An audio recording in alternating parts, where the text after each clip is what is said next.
Ahorita.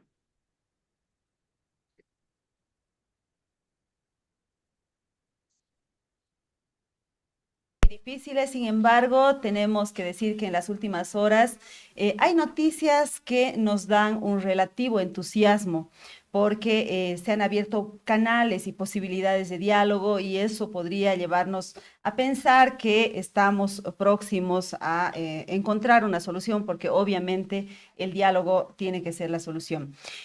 Ayer se ha reunido el presidente con diferentes sectores sociales en un denominado Consejo Económico Social. Sin embargo, de manera paralela, en la vicepresidencia hubo otra reunión de la que participaron el vicepresidente Edman Lara, además de sectores sociales. Por el Poder Ejecutivo estuvo el ministro de la Presidencia, José Luis Lupo, estuvo la Iglesia Católica, la Defensoría del Pueblo, y al salir, los actores de este encuentro dijeron que iban a buscar las garantías, las formas para que hoy se produjera otro encuentro en la conferencia episcopal con los sectores movilizados. Entonces, esperamos que ese diálogo realmente se lleve adelante porque en La Paz estamos viviendo una situación muy, muy difícil con los bloqueos. Básicamente es una ciudad asfixiada que no tiene alimentos, que no tiene combustible y que funciona, se podría decir que por inercia, pero nada está bien aquí. Hay días que existen actos de violencia por las marchas de protesta y en este contexto los discursos en contra de los otros sectores, un sector en contra del otro sector, se han exacerbado. Se podría decir que hay indicios de discursos beligerantes, de odio, hostiles, polarizantes y por eso queremos hoy adentrarnos en esta temática porque nos preocupa bastante lo que vaya a quedar de este conflicto en nuestra sociedad, más allá de los acuerdos que se puedan lograr entre los sectores en conflicto. Quiero dar la bienvenida en primera instancia a Ricardo Calla. Ricardo es sociólogo, exministro, un conocedor de la problemática social en Bolivia. Bienvenido, Ricardo, buenos días. Buenos días, Mendy. Es un gusto estar contigo. Buenos días. Bueno, y también está con nosotros Gabriela Canedo. Gabriela es socióloga, antropóloga y además es docente universitaria. Gabriela, bienvenida, buenos días. Muy buenos días, Mary. Gracias por la invitación y un gusto estar en el programa. Bueno, quiero empezar entonces con Ricardo Calla para que nos hable de esto que se está produciendo en la sociedad boliviana. ¿Qué va a quedar de este conflicto una vez que se resuelva en el tema de la fractura, de la polarización, de la confrontación entre diferentes, Ricardo? Qué pregunta más difícil, porque la complejidad de lo que está pasando es muy grande y no podemos reducir las cosas a elementos simples y creo que debemos tener un poco de prudencia al aproximarnos a este contexto complejo de realidad, ¿no? Me parece muy importante hablar algunos aspectos muy generales. Personalmente creo que en la actualidad el rol de modales en conflicto es relativamente Ricardo, secundario. Ricardo, tenemos un pequeño problema de conexión, seguramente. Te estamos escuchando un poco entrecortado. Así es que no sé si es que tú tienes la forma de acercarte al router donde tengamos una mejor conexión. Mientras tanto, quiero ir con la misma pregunta para Gabriela Canedo. Gabriela, ¿qué va a quedar después de este conflicto una vez que se resuelva en el seno de nuestra sociedad? Mary, como decía Ricardo, es pues más allá del diálogo y la resolución que se pueda dar, que ojalá eh, surta el diálogo que también vemos como la única vía más pacífica, digamos, de resolución. Queda pues los resabios, las consecuencias de este debilitamiento del tejido social que está viendo, ¿no? El debilitamiento de la confianza en el otro. Sabemos que hay una exacerbación de los prejuicios, de los estereotipos, una polarización que en momentos de crispamiento político estallan y es lo primero que surge, ¿no? El enfrentamiento con el otro, con la alteridad, con el prójimo, con el otro, ¿no? Entonces va a ser, y es una tarea importante, vital, digamos, que parta desde el Estado, desde el gobierno, eh, estos puentes, esta construcción de algo común, de una comunidad común, que pese a las diferencias que puedan existir, culturales y estructurales, que hay que decirlo también, las desigualdades que existen, pero tenemos que poder convivir, ¿no? Entonces, más allá de que se solucione, Mary, creo que estamos viviendo ya consecuencias y resabios también del 2019. Esto no se ha ido, ¿no? Ha habido una exacerbación, un énfasis en las identidades étnicas que es lo más difícil de sanar para que el tejido social vuelva, ¿no? Y no esté más corroído. Bueno, quiero ahora volver con Ricardo Calla. Vamos a ver, no, me dicen que todavía estamos en arreglos técnicos, pero Gabriela, entonces, ¿se puede decir que hemos pasado durante ese conflicto de la polarización política, que, bueno, puede ser manejable, al odio entre seres humanos en este conflicto, por todos esos discursos que se han escuchado, por esas amenazas, además por la situación humanitaria en la que está viviendo la ciudad de La Paz? Así es, Mary. Sabemos que lo primero que en conflictos políticos o de orden también más político, lo que exacerba y da resultado con fines políticos es aludir, tocar nuestras diferencias culturales, y esto lo hemos tenido en las últimas décadas con muy fuerte hincapié se ha hecho, ¿no? El hecho de que somos diferentes. Ahora, Mary, no hay que negar que también hay una estructura económica, histórica, colonial, etcétera, estos resabios que han quedado y que marcan también las diferencias entre bolivianos. Tampoco podemos engañarnos de que esta comunidad boliviana no es igual, no es igualitaria, ¿no?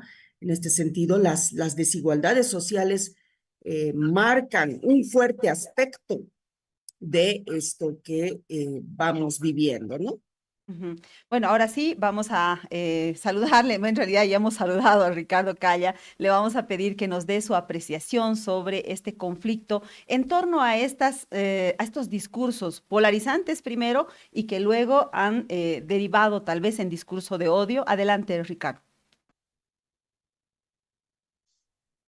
Bien, creo que hay que destacar, perdón, algunos aspectos, ¿no? Que nos remiten a la mediana duración de la historia de nuestro país, ¿no? Eh, Creo que hay que más o menos relevar la formación de ciertos discursos etnocéntricos que se han ido generando en la historia de Bolivia con mucha fuerza, más o menos hace unos 70 años, en relación, por ejemplo, a las tierras altas y al occidente boliviano. Me refiero al surgimiento durante estos 70 años del discurso del indianismo racista. El indianismo racista ha venido siendo una constante marginal en unas capas minoritarias de activismo político, primero en la ciudad de La Paz, luego poco a poco, mientras iba desarrollándose la ciudad del Alto, también en la ciudad del Alto. bolivianismo racista está muy vinculado al trabajo intelectual de Fausto Naga, quien fue uno de los personajes que dio las coordenadas para la emergencia de un pensamiento bolivianismo corte muy radical, Ricardo, produciendo a lo largo de los 80, sí. Ricardo, seguimos con el internet entrecortado. La última parte no te estamos pudiendo captar. Así es que vamos a buscar la opción de hacerlo solamente con audio y poner una fotografía en unos momentos, por favor. Mientras tanto, quiero volver con Gabriela Canedo para preguntarle justamente de lo que estábamos hablando con Ricardo, el tema del racismo. Es, obviamente, pregunto, puede parecer hasta, no sé, tonta la pregunta, pero ¿existe racismo en Bolivia? Y segundo, ¿ese racismo se ha instrumentalizado políticamente? Mary, claro que existe racismo, es una lacra estructural que vamos arrastrando. No podemos negar esta, esta existencia de marginación, de marginación, prejuicios que se manifiestan hacia el otro, pero no lo podemos tampoco reducir a una cuestión, si bien se plasma en las relaciones interpersonales, tiene una explicación estructural, ¿no? Podemos ver los nichos laborales por quienes están ocupados, ¿no? Podemos ver las diferencias y desigualdades en acceso a la educación, a la salud, y lo más grave es cómo se va a plasmar en las mismas relaciones sociales, ¿no? El racismo va justo a la herida de la dignidad personal, ¿no? Y esto es lo que hemos estado viendo también en los conflictos, ¿no? El hecho de este menosprecio hacia los bloqueadores, se los ha insultado, sin negar que también, claro, se está haciendo todo un prejuicio hacia el otro, que no, que al caracterizar a nuestra sociedad como mezclada, abigarrada, etcétera, este discurso de polarización que se crea en momentos políticos, tiene una efectividad, una alta efectividad cuando tocamos esta herida del racismo, ¿no? Tiene mucha efectividad. Entonces, vemos que sí existe, pero también vemos grupos que lo han instrumentalizado, que justamente detonan eh, esta, cuando tocas el, la identidad étnica y cómo puede ser uno denigrado. Se está Hola, básicamente tocando el hecho hola, hola. de la dignidad humana. Ujú. Yo sé que no se puede justificar desde ningún punto de vista el racismo, el discurso racista, etcétera. Sin embargo, quiero decir que en La Paz, tal vez este conflicto ha sido muy duro, o sea, sigue siendo muy duro, ¿no? Que la gente no tenga acceso a alimentos, eso es como ya el extremo mayor, ¿no? Es decir, hay gente que está definitivamente ha dejado de comprar, por ejemplo, proteínas. Las ambulancias no han podido pasar por las carreteras.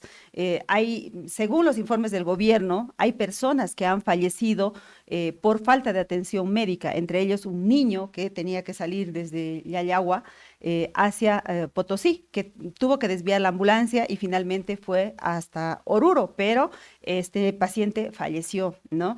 Entonces, el contexto es realmente complicado, ¿no? Y en ese contexto es donde ha resurgido todo esto. Entonces, Gabriela, ¿cómo debería reaccionar la sociedad ante una situación así? Obviamente, no se justifica racismo, no se justifica este odio que ha habido mutuo, digamos, en este conflicto. Pero, ¿qué haces ante un conflicto de esa naturaleza? ¿Cómo actúa la sociedad? Así es, Mary.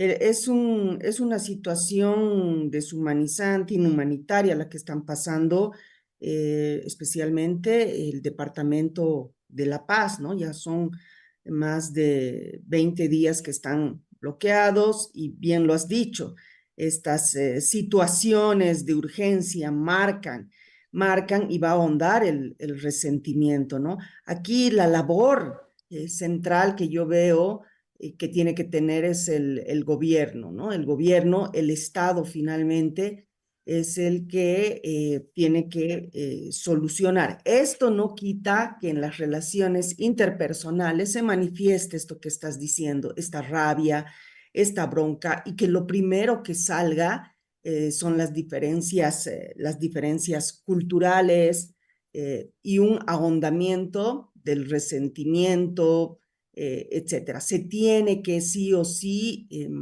tender puentes, ¿no? Tender puentes porque esto ya está siendo tan ahondado que se puede solucionar, podemos pasar esta situación, pero la sociedad ya está quedando fragmentada y el hecho de unirla, de construir algo común, es sumamente difícil, ¿no? Entonces tenemos una larga tarea y se va a hacer desde un actor central, como te digo, de actuación tiene que ser el Estado, el gobierno, la posibilidad de conformar algo común y la posibilidad también de atender a sectores vulnerables que tienen legítimas demandas, ¿no? Eh, su único, tenemos históricamente que uno de los únicos instrumentos es el bloqueo, pero que también que atenta contra la vida y los derechos de los otros, ¿no? Esta falta de ver al otro como también un congénere, un ciudadano o parte de una misma población en un territorio es lo que nos está faltando, la creación de una comunidad en el que algo nos una y en el que también se atienda estructuralmente, porque también de ahí deviene estas diferencias jerárquicas, culturales que existen, Mary. Bueno, ahora sí quiero ir con Ricardo Calla. Ricardo nos estaba hablando de, si es que he logrado captarlo bien, de un indianismo racista minoritario y estaba encontrando los orígenes históricos de este tema. Adelante, Ricardo. Bien, espero que puedan escucharme bien. Muy Perfectamente, ahora rápidamente, creo sí. que bien. Mira, creo que debemos considerar el contexto histórico para tratar de orientarnos en el presente, ¿no? Es un dato histórico el hecho de que ha habido una discriminación racista y una racialización de la visión sobre la sociedad por parte de los sectores criollo mestizos contra la población indígena de Bolivia, y este es un fenómeno que se fue arrastrando desde el momento de inicio de la colonia hasta el presente. Con la conquista española vinieron poblaciones que trataron de situar a la población nativa, a la población indígena, a la población local como población inferior a la población que estaba viniendo en afanes de conquista de estos territorios. América Latina, con la conquista y la invasión española, ¿no?, fue objeto de un desarrollo del racismo por parte de las poblaciones europeas contra las poblaciones indígenas, contra las poblaciones nativas que existían acá al momento de la irrupción aquella. Ese desarrollo fue tomando diversas formas de discriminación. La discriminación racista sufrida por las poblaciones locales indígenas fue grande, con altibajos. Por supuesto, también hubieron sectores de la población europea que defendieron los derechos de las poblaciones indígenas. Es absolutamente importante, por ejemplo, la obra de Bartolomé de las Casas, todos conocemos las denuncias que él hizo frente a la opresión que vivieron las poblaciones indígenas por parte de las poblaciones europeas colonizadoras en el continente. En todo caso, a lo largo del tiempo, la población indígena fue sufriendo distintas formas de discriminación racial. No voy a entrar en ello. También, sin embargo, es importante señalar que, y específicamente para entrar ya al caso boliviano, las poblaciones que sufrieron la discriminación racista empezaron a contestar en términos de defensa lentamente, haciendo generar una defensa racista contra los racializadores. Se trata del desarrollo de eso que algunos académicos llaman, pues surgiendo el racismo inverso. Poblaciones indígenas que empezaron a proponer que los europeos, los criollos, los mestizos son razas inferiores a la indígena. El fenómeno que se ha ido desatando en Bolivia ha sido el del surgimiento de un mecanismo de defensa antirracista, a su vez racista contra el racializador inicial. Y esto fue dándose en el proceso histórico y se ha ido exacerbando. Al lado del racismo de las poblaciones criollo-mestizas contra los indígenas y contra los mestizos indígenas, los indígenas y los mestizos indígenas han generado un discurso racista contra los caras, así se los discrimina, contra los blancoides, ese es el término que se utiliza, contra las poblaciones que viven en sectores urbanos, contra unas clases medias que son visualizadas por parte del racismo a la inversa y del racismo etnicista que proviene de ciertos sectores de la población mestizo indígena y de la población indígena de nuestro país. Ese proceso se fue haciendo muy denso y en los últimos 70 años eso se ha agudizado lentamente. Uno de los promotores de una visión indianista racista contra los caras, contra los blancoides, contra los mestizos, contra los criollos, fue Fausto Reynaga. Él fue destilando planteamientos que fueron creando grupos de radicalismo indianista en los altiplanos, ¿no? Entonces, Fausto Reynaga está como trasfondo de lo que actualmente está sucediendo. El obvio y específico desarrollo de todo esto ha sido una exacerbación que se produce a raíz de las modificaciones estatales que impulsó el movimiento al socialismo. El movimiento al socialismo impulsa la creación de esto que llamamos el Estado plurinacional. Cuando se crea el Estado plurinacional, se dio un paso sumamente complejo y sumamente preocupante, porque llevó a la noción de que eso que en etapas previas se había llamado pueblos indígenas de Bolivia pasaran a ser denominados como naciones indígenas.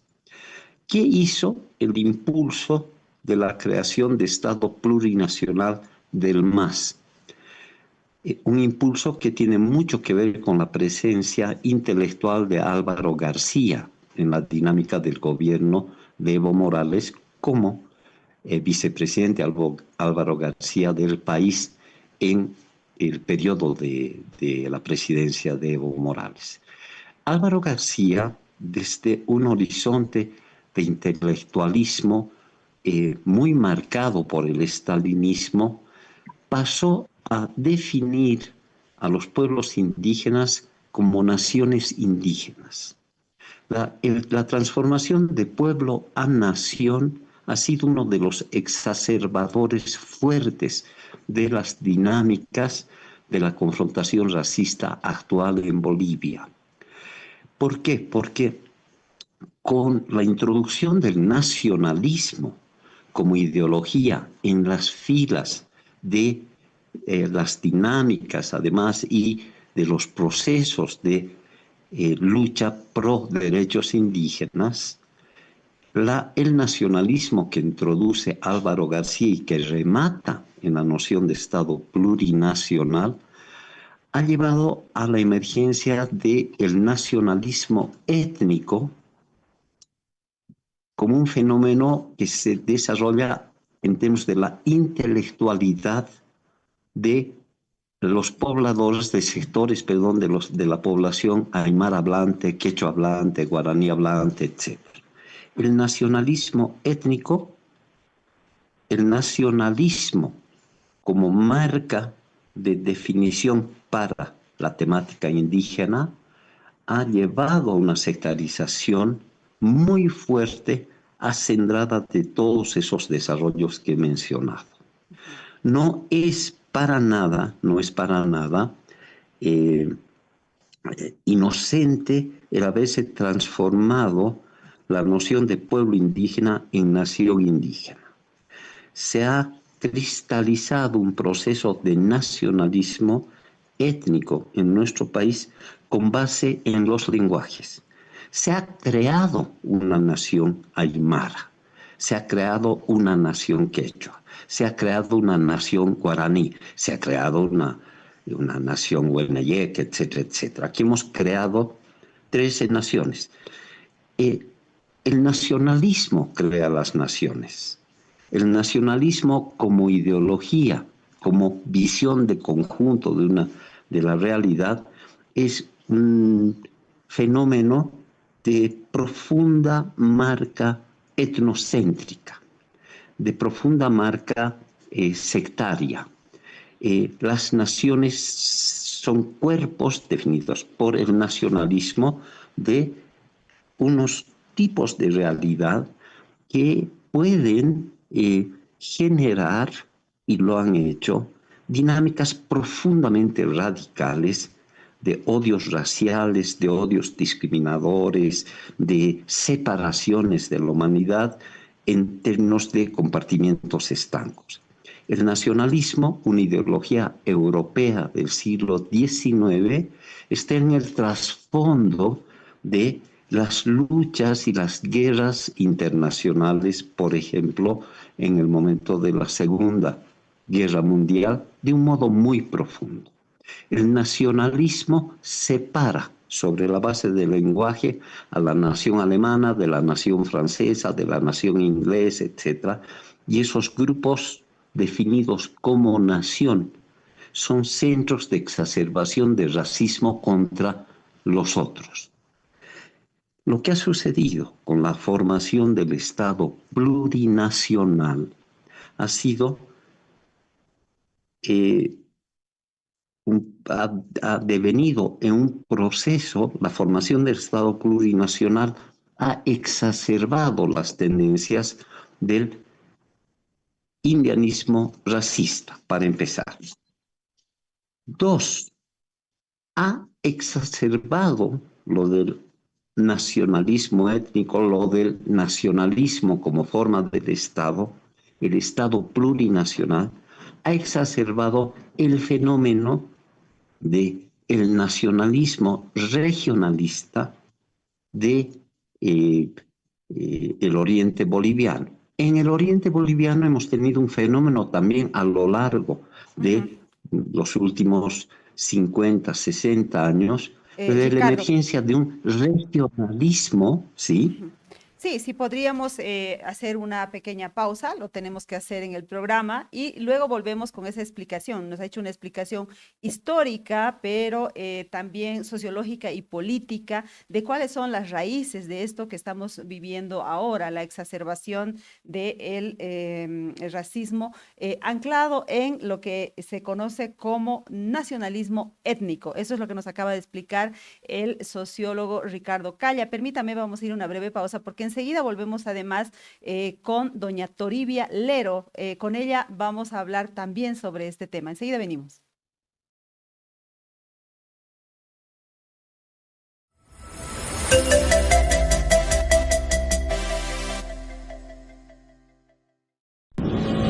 Esta es la historia de un banco que se hizo grande gracias a su gente. Es la historia de Don Julio, que cada mañana convierte esfuerzo en trabajo. De Teresa, que todos los días apuesta por un mañana mejor. De Juan, que no descansa para que la gente avance. De Doña María, que cocina con las manos y sueña con el corazón. De Pedro y Alicia, que encontraron el lugar donde empieza su historia. Es la historia de Doña Naira, que convirtió constancia en oportunidades. De Ernesto, que sabe que cada semilla es futuro. Es la historia de los que hacen, creen y sueñan. Esta es la historia de un banco que hace 35 años crece junto a su gente. Banco Económico, el banco de nuestra gente. Esta entidad es supervisada por ASFI. Paquetes diseñados para ti, desde 70 invitados en adelante, organización completa y detalles que marca la diferencia. Más información al 715-55-170. Estamos de regreso en Sin Maquillaje con Mary Vaca, hablando sobre esto que está provocando el conflicto social que estamos viviendo, la exacerbación de las diferencias étnicas, la exacerbación de la confrontación, de la polarización, de estas denominadas fracturas también étnicas, regionales, etcétera. Bueno, estamos en contacto con doña Toribia Lero. Doña Toribia es una representante de los pueblos indígenas, ha sido parlamentaria y ahora es asambleísta departamental de Cochabamba. Bienvenida, doña Toribia, buenos días. La tenemos, ahora sí. Sí, muy buenos días, estimada Mary. La verdad te agradezco muchísimo por invitarme a tu programa y justamente en estos momentos tan difíciles que vive nuestro país. Bueno, doña Toribia, desde su visión de los pueblos indígenas, quisiera preguntarle cómo ve estos discursos de odio que han surgido en los últimos días en el marco del conflicto de uno y de otro lado. De un lado están hablando de sembrar cadáveres en la carretera y del otro lado están hablando de que los movilizados todos son narcos o que son vándalos, etcétera. ¿Cómo ve usted esto que está sucediendo ahora?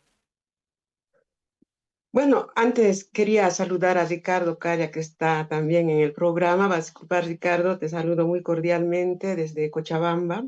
Gracias por compartir este espacio para dar nuestros puntos de vista, ¿no? Respecto a esta graves momentos difíciles, ¿no? Que está viviendo todo el país, ¿no? Pero creo que La Paz, la ciudad del Alto, es el más castigado, pero por sus propios hermanos. No puedes decir odio racial. Odio racial es cuando, como decimos, blancos e indios o caras e indios, algo así, ¿no? Pero en estos momentos lo que se vive es una violencia extremada en contra de sus propios hermanos y eso es gravísimo, ¿no?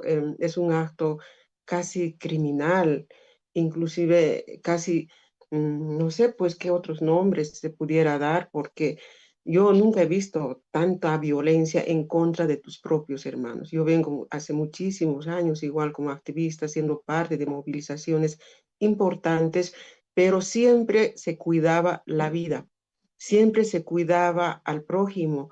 Y Ricardo recordará, por ejemplo, lo reciente, para nosotros, para los sociólogos también debe ser igual, la marcha de 1990, que han recorrido más de 600 kilómetros los hermanos desde el Titnis. Y ellos me decían, 2 años nos hemos preparado para marchar hasta La Paz y para que el gobierno nos escuche de que en este país existimos, en la región Chaco, Oriente, Amazonia, más de 36 pueblos indígenas y que no solamente son aymaras y quechos. Yo vengo de un movimiento indígena con base indianista también, pero que no solamente construimos nación quechua, nación aymara. Yo soy de la nación Sora. Y así hay varias nacionalidades porque tenemos estructuras precoloniales como es el Ayllu, la Marca, el Suyu, ¿no? Y el Conamaj, el Collasuyo. Pero también dentro de nuestras naciones indígenas, los soras, los pacajes, los carangas, los chichas, los lipes, no hay pues esta violencia como se ve, porque si hubiéramos vivido así en un extremo, extremo racismo, odio, jamás hubiéramos llegado a estas alturas del siglo XXI, XXII. Nos hubiéramos matado en el camino porque antes nuestros abuelos transitaban cientos de kilómetros, por ejemplo, llevando cargas de sal desde los salares de Uyuni, de Coipasa, hasta los valles de Cochabamba, Chuquisaca, Potosí, ¿no? Inclusive llegaban hasta los valles de aquí de Cochabamba, hasta Samaipata, pero habían pactos de reciprocidad, pactos de convivencia. Por eso hay estudios del dominio de los pisos ecológicos, cómo se manejaba, cómo se orientaba, cómo se tejía la vida. Pero ahora nada de eso puedes ver aquí, solamente ves sometimiento, asimilación, querer hacer ver que los aymaras son feroces, que te van a matar. No, yo no estoy de acuerdo con esta forma de violencia extrema que está suscitado en La Paz y también extendiéndose a nivel nacional, queriendo matar de hambre a sus propios prójimos. Pero ahí sí hay que buscar hay que responsabilizar a algunos líderes que realmente quieren aprovechar momentos como esto para construir liderazgos sobre sangre derramada de sus propios hermanos, ¿no? Y hacen creer mentiras, yo no sé cómo creerán o realmente hay algo más que eso. No, hay que investigar también muchas situaciones porque la gente no se mueve nomás así con odio. Yo decía, por ejemplo, ya está bien, hay que aportar al país, hay que rebajarse los sueldos, todos tenemos que hacer eso. Pero aquí en Cochabamba, estimada hermana Mary, Ujú. hay varias empresas, una de ellas que se ha invertido más de $1.000 millones, que es la planta de urea, pero es intocable, es control absoluto de las 6 federaciones de cocaleros. Nadie puede ingresar, ni tocar, ni ver, ni cuánta ganancia tiene. Y así hay muchas de esas, ¿verdad? Que son así. Entonces, eso no es pues, no viene pues de las naciones y pueblos indígenas, no viene del Doña, odio de los pueblos indígenas. Entonces, hay mucho más que eso. El otro ejemplo para terminar, yo sé que hay está poco bien. tiempo, la planta de cemento en Potosí es increíble. Cuando ves al pasar de Sucre Potosí, da ganas de llorar. Una planta tan inmensa, tan importante, pero no tiene gas. Esas veces ni siquiera tenía aprobado de dónde van a proveer la materia prima hace 3 años. No funciona y no va a funcionar, pero hay gente que está cuidando esa planta. Entonces, ¿cómo así? Eso es un engaño. Eso pueden hacer los indígenas, pero no. Cuando te quieres acercar a esas plantas, dirigentes organizan grupos para sacarte a pedradas. Entonces, yo creo que sí, en estos momentos es importante distinguir estas movilizaciones y no implicar al resto de la población. En La Paz hay pues jamiris, hay empresarios, yo conozco gente que tiene trabajando con ellos hasta 100, 200 personas. No puedes decir que ellos también están ahí. No, tiene otro trasfondo esta situación y hay denuncias, por ejemplo, que está siendo financiada con dineros desde el Chapare.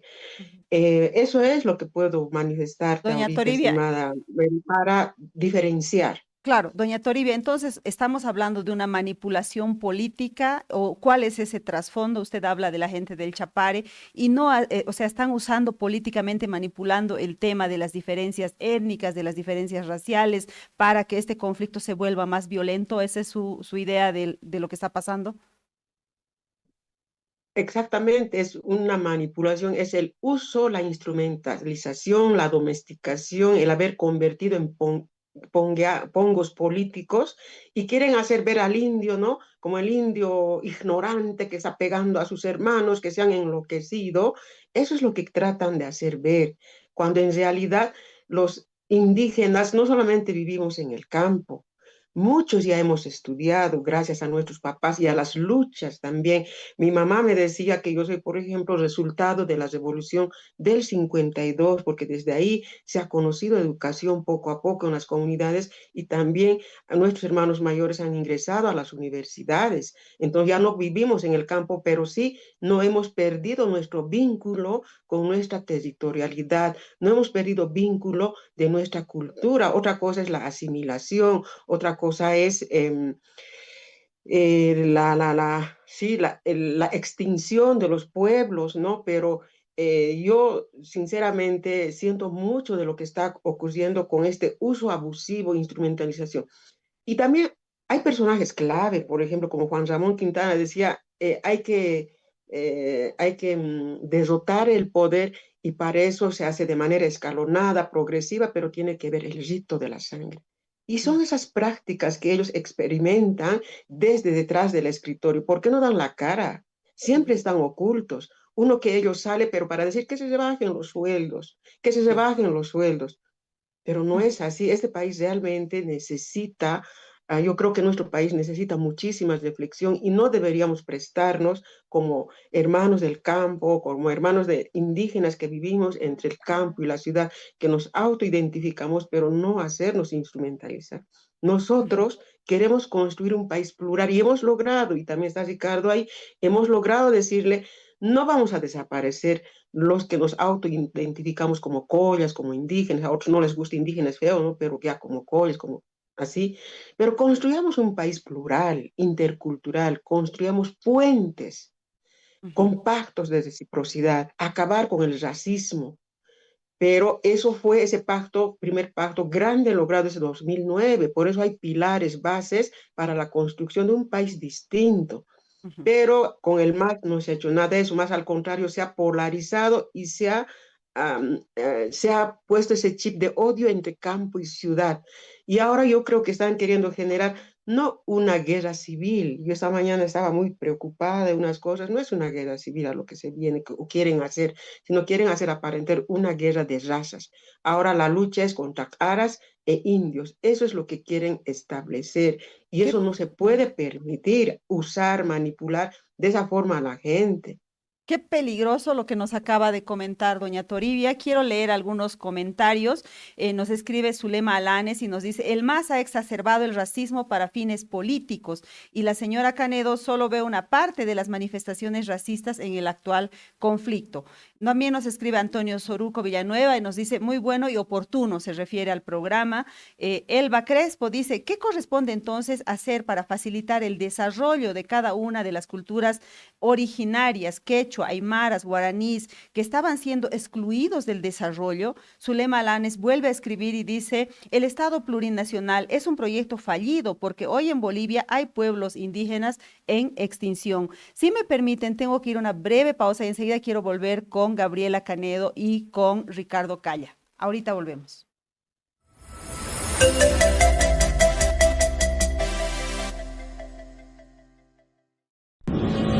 Esta es la historia de un banco que se hizo grande gracias a su gente. Es la historia de Don Julio, que cada mañana convierte esfuerzo en trabajo. De Teresa, que todos los días apuesta por un mañana mejor. De Juan, que no descansa para que la gente avance. De Doña María, que cocina con las manos y sueña con el corazón. De Pedro y Alicia, que encontraron el lugar donde empieza su historia. Es la historia de Doña Naira, que convirtió constancia en oportunidades. De Ernesto, que sabe que cada semilla es futuro. Es la historia de los que hacen, creen y sueñan. Esta es la historia de un banco que hace 35 años crece junto a su gente. Banco Económico, el banco de nuestra gente. Esta entidad es supervisada por ASFI. Estamos de regreso en Sin Maquillaje con Mary Vaca y ahora quiero darle la palabra a Gabriela Canedo para preguntarle cómo salir de esta instrumentalización, que ella también lo admite, nos dijo en la primera parte del programa, para que el país pueda enfrentar su futuro de manera diferente, sin estas fracturas. El problema es que las fracturas son cada vez más profundas, Gabriela. ¿Cómo resolverlo? Sí, Mary, yo quisiera hacer, antes de responder a esta pregunta, una contextualización un poco mayor o matizar mucho más la realidad, ¿no? Si bien hay un racismo instrumentalizado de ciertas capas dirigenciales, que sabemos que el norte finalmente es tomar el poder, vemos que hay unas demandas que tienen un asidero también en los constantes errores que el gobierno ha ido cometiendo. Las demandas son legítimas, ¿no? Ha habido un alzamiento de la canasta familiar, nos ha llegado una gasolina en mal estado, hemos visto la ley de tierras que iba a beneficiar solo a algunos sectores. Entonces, esto de la instrumentalización tiene también perdón, esto del racismo tiene un asidero mayor. Yo creo que en países latinoamericanos, la cuestión étnica va muy ligada a la cuestión de clase, ¿no? A las desigualdades sociales. Tenemos los matices, bien lo ha dicho Toribia, hay camiris, gente indígena empoderada económicamente, etcétera, que eso es lo que tenemos que hacer relucir más allá de esta dicotomía de las dos Bolivias, que tiene una efectividad discursiva en lo político, ¿no? Indios contra caras, cuando vemos que somos una sociedad mucho más abigarrada, ya lo decía Zabaleta, mucho más mezclada, no sabemos dónde termina un color de piel y empieza otro. Pero que hay desigualdades, sí, hay desigualdades. Y nuestra historia de Bolivia ha mostrado constantemente con desemboques poco constructivos, terminar con esta desigualdad. Las instituciones no son neutras, hay una jerarquía y sabemos que hay ciertas clases mucho más privilegiadas que otras, ¿no? Entonces, el asidero, digamos, de reivindicación por una igualdad va ahí.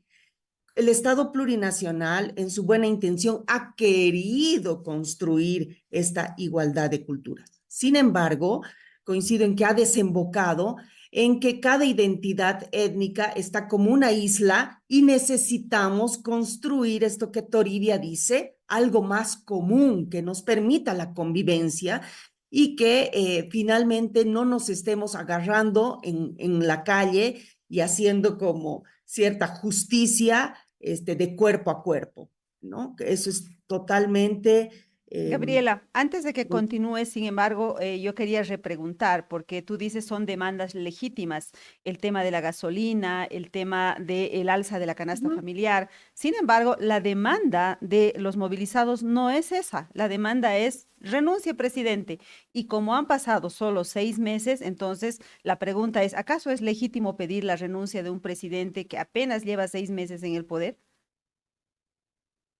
Coincido, Mary. Además, el desemboque de la renuncia, y ahí tenemos cierta responsabilidad, docentes, investigadores, etcétera, sería que se nos viene una crisis de gobernabilidad y mucho más caos, ¿no? Sin embargo, también hay que resaltar que el gobierno en los 6 meses, bueno, hay que dejarle que concluya o hay que dejar que gobierne, que reconduzca, ha tenido una serie de errores.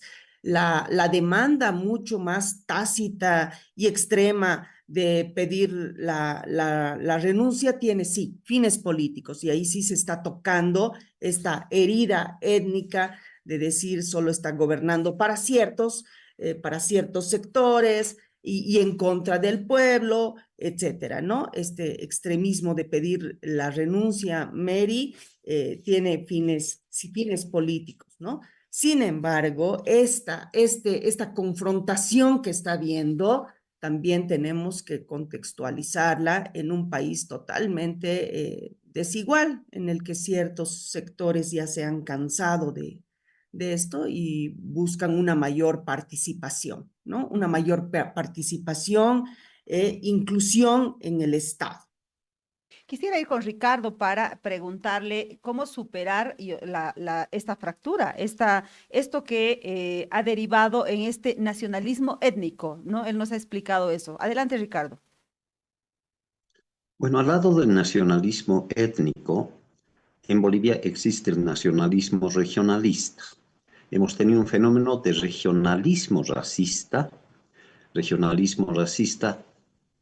proveniendo principalmente desde áreas de Santa Cruz.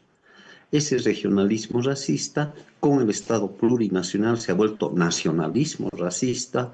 La noción de nación camba es una categoría de exclusión también de los otros, una nación contra otra nación y múltiples naciones acá, dentro de una cosa muy compleja.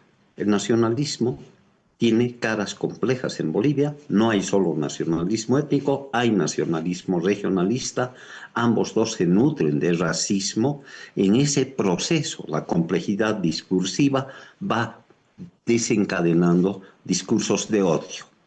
Pero hay que decir una cosa muy claramente, en este momento, los discursos de odio y los discursos de confrontación entre unos contra otros, porque habría una especie de ruptura de pactos de reciprocidad, todo el análisis que está vinculado a esta muy compleja problemática, están invisibilizando. La discusión en torno a estos temas está invisibilizando los trasfondos fuertes de lo que nos ocurre en la coyuntura. En la actual coyuntura, ¿qué es lo que vemos? Intereses del narcotráfico contra el gobierno, intereses del narcotráfico contra la llegada de la DEA, intereses del narcotráfico para no perder este botín para el narcotráfico que ha sido Bolivia y que se ha desarrollado tan dramáticamente durante los gobiernos del MAS.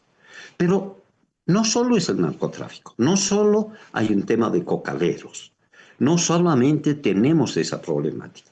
En este momento más importante es visualizar la realidad de los intereses del gran contrabando que está defendiendo sus propios intereses y está moviendo masas para también presionar al gobierno de Rodrigo Paz. El gran contrabando es un actor con el que se articula sin duda, obviamente, la cocaína, el narcotráfico, etcétera, pero que tiene intereses específicos. El contrabando es un sector económico muy poderoso en el occidente boliviano. Los grandes contrabandistas además se articulan con pequeños contrabandistas, gente muy pobre hace contrabando, se crea una pirámide social. Y entonces las élites de poder contrabandista son los actores fuertes en este momento en los altiplanos y en la ciudad del Alto. Esos intereses están buscando presionar a Rodrigo Paz y están planteando que se ponga, ¿no?, en función lo que se había decidido, por ejemplo, en los procesos de campaña. En los procesos de campaña, la campaña de Lara, de Edman Lara, se afincó mucho en esos sectores planteando, por ejemplo, el cierre de la aduana. Rodrigo Paz planteó el cierre de la aduana y claro, no se ha cerrado la aduana. Los contrabandistas están muy molestos porque no se ha cerrado la aduana. Entonces, están buscando que esas promesas electorales se cumplan. Aquí no solo hay un problema de conflicto y en realidad es un tema secundario. En este momento no estamos viviendo un conflicto principalmente interétnico, estamos viviendo un conflicto de intereses económicos muy duros en marcha que están tratando de convulsionar el país a favor de sus propios intereses. Son esas grandes corporaciones las que están disputando aquí el manejo del poder. Esas grandes corporaciones y sus intereses. Piensa también los intereses de otra gran corporación que son los transportistas. Una miriada de transportistas pobres, pero cúpulas de transporte muy poderosas y millonarios transportistas allá arriba. Igual con la minería ilegal. Bajo el cooperativismo hay mucha gente muy pobre trabajando en cooperativas, pero hay cúpulas enormes de millonarios cooperativistas, entre comillas. Entonces, esa realidad es la que está moviendo todo esto y el conflicto interétnico, los discursos de odio, los regionalismos, todo eso, ¿no? Son el recubrimiento de una realidad mucho más fuerte y mucho más compleja.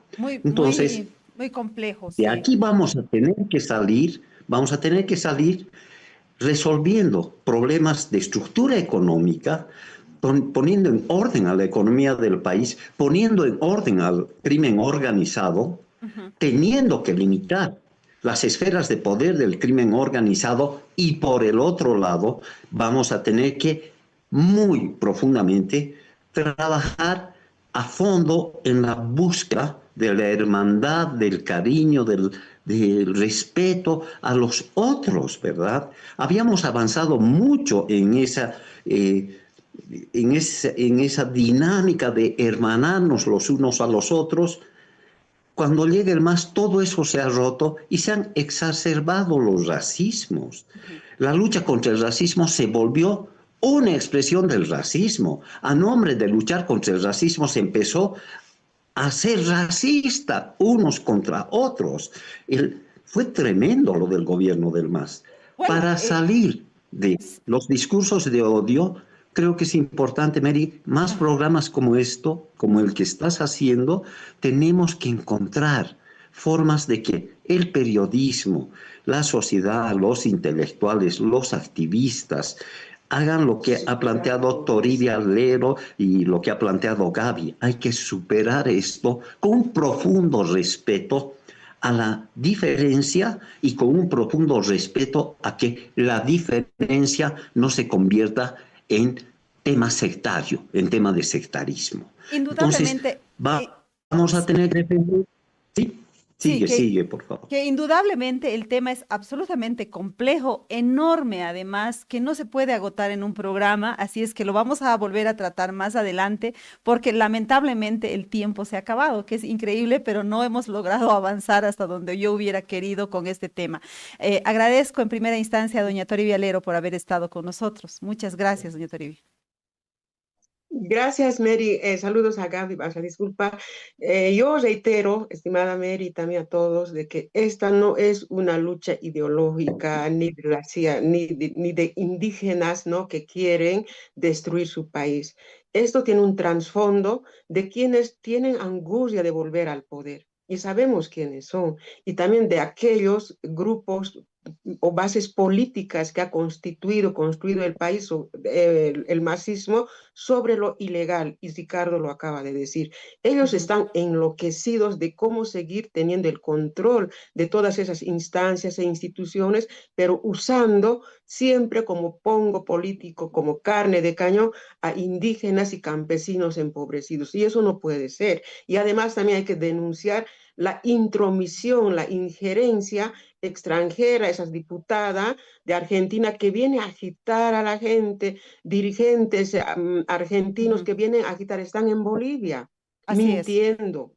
Gracias, ¿No? gracias, Entonces, todo Toribia. espero que haya diálogo. El diálogo es el mejor camino para solucionar. Yo no veo que es tarde y el presidente que de una vez dialogue llamando a instituciones defensores de derechos humanos. Estoy de acuerdo que el tema étnico hay que seguir trabajando. Nuestro país tiene que ir adelante y construir un país intercultural, un país camiri, un país japa. Gracias, estimada. Gracias, doña Toribia. Y Gracias, también, Gabriela Canedo, también por haber estado con Gabriela nosotros. y Ricardo, gracias. Gracias a ti, Mary, y esperemos que este tenga un buen desemboque. De lo contrario, las consecuencias van a ser peores, ¿no? De esta fragmentación y esta profundización de estas diferencias que se están haciendo, sin igual terminar ni con la desigualdad ni con el racismo. Vamos a tener una sociedad mucho más fragmentada y esto se puede reflejar en las calles. Eso sería muy, muy lamentable. Instancias como los medios de comunicación, el Estado, la educación, etcétera, tienen que hacer un trabajo profundo, ¿no? Y es, creo, tarea también de todos la reflexión sobre este tema. Mary, si queremos tener una sociedad cohesionada, una sociedad que por lo menos pasito a pasito salga adelante. Gracias. En eso andamos, en eso andamos. Muchísimas gracias, Ricardo Calla, por haber estado con nosotros también. Bueno, gracias, Mary. Creo que vamos a tener que ir resolviendo el problema del regionalismo sectario, del nacionalismo sectario, del racismo, del etnicismo en nuestro país. Estamos frente a un tema muy complejo y este tipo de discusiones tienen que ser hechas. Te agradezco por la oportunidad de habernos abierto tú el micrófono y creo que, Mary, estás haciendo un muy gran trabajo con todos estos debates, todos estos días sobre la coyuntura. Volvamos entre todos a hablar sobre este tema. Creo que merece ser atendido con mucha más atención. Creo que es uno de los temas grandes de nuestro país, ¿no? Y sin el aporte de ustedes que crean y forman a través del debate democrático opinión en la ciudadanía, quizá vamos a avanzar a alguna parte. Muy bien, gracias, Toribia. Gracias, Gaby, también por compartir este escenario. Un saludo a ustedes. Toribia, gracias. Bueno, gracias a los tres, gracias a los tres y también, sobre todo, gracias a nuestra audiencia que día a día nos premia con su clic y también a veces con su like, y les pedimos que se suscriban a nuestro canal de YouTube porque ahí van a encontrar todos nuestros programas que han analizado esta crisis desde diversas aristas. Enseguida viene Brújula Streaming con Raúl Peñaranda y Diego Ayo. No se desprendan de nuestras redes sociales. Conmigo será hasta mañana. Chao, chao.